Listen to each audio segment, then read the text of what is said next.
À Saint-Main-le-Grand, 4500 habitants, la figure de Louison Bobet n'est pas seulement restée dans les mémoires, elle s'est ancrée sur les murs. Ici, l'ancien champion a une rue à son nom, là où il est né il y a 100 ans, tout juste. Vas-y, Louison! Là où dans la roue de papa, il a commencé comme boulanger, première livraison à vélo, avant de faire donc une immense carrière, un enfant du pays devenu modèle d'ascension pour toute une génération. Bobet, il représentait le cyclisme et la Bretagne. Grâce à Bobet, le nom de Saint-Main-le-Grand a été connu dans toute l'Europe. Pour nous, les gosses, c'était un exemple dans tous les domaines. D'abord par sa personnalité et les résultats qu'il a obtenus. Les 41 partants du championnat de France. Un palmarès hors du commun. En 1950 et 51, il décroche d'abord le maillot tricolore.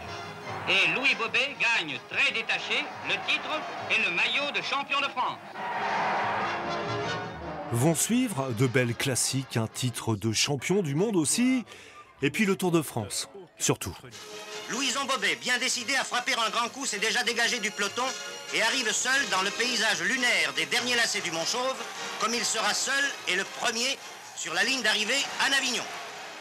En 55, au Parc des Princes, il va même signer une performance inédite. Louison Bobet remporte son 3e tour. Il est le seul à réussir cet exploit de manière consécutive. C'était un gagneur, c'est incontestable. Il est le meilleur de son époque, et voilà. Mais c'est un homme de l'histoire. C'est grandiose ce qu'il a fait.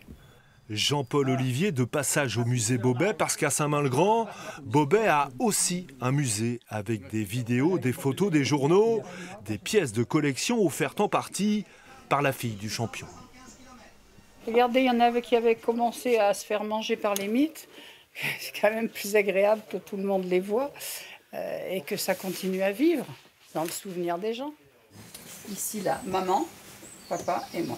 Être la fille de Bobet, dit-elle, c'était une fierté, mais parfois, c'était compliqué. Donc, parce qu'il fallait le partager, ce papa.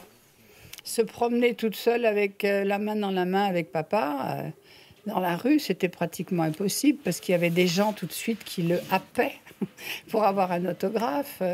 Un papa à la vie mouvementée aussi. En 1961, avec son frère Jean au volant, il est victime d'un accident. Louison Bobet percute un mur. Bilan de l'accident, fracture du fémur et de la cheville du grand champion.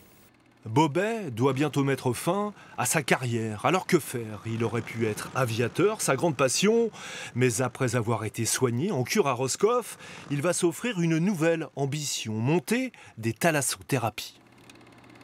J'ai troqué la tenue du sportif pour celle d'un homme d'affaires et maintenant je dirige un institut de thalassothérapie à Quiberon. C'est lui qui invente le mot thalassothérapie. Et puis il fallait être costaud pour inventer ça. Ça lui a tout de même permis de créer un petit empire quand même. Hein.